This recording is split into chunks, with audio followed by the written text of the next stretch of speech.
for people who don't know, who is Bob Rubin? That's an interesting question. He's probably a lot of people.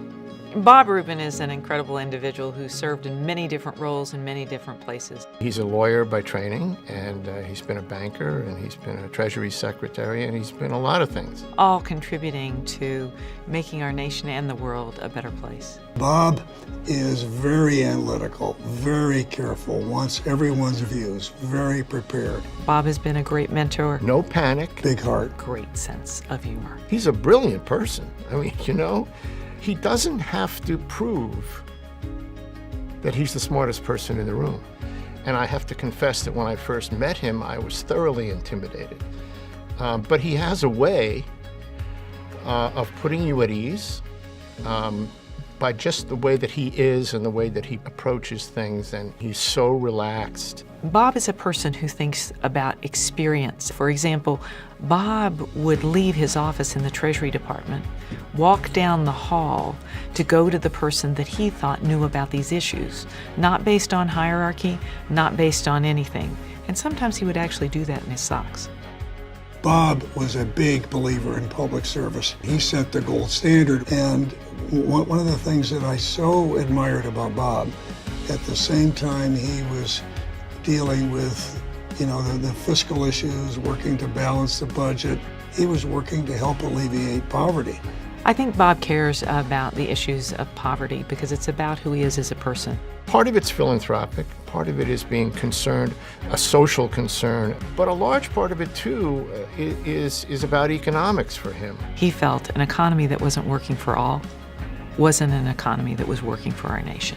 He made some major changes that didn't get a lot of publicity, but the enterprise zones were very significant. And the community development financial institutions were terrific pieces of legislation.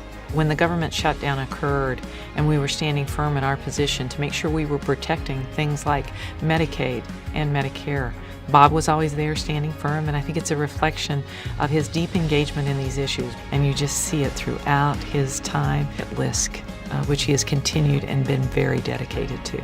Now, when somebody like that, with that kind of reputation and that kind of track record, accepts a position at a nonprofit organization like he did with LISC, it's bound to have an enormous effect. LISC was well known in its world, but its world was this big.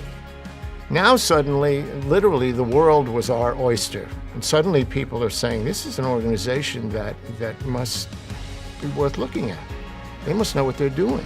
There's one piece of advice that Bob has given me that's always stayed with me, that the work is always more important than the position.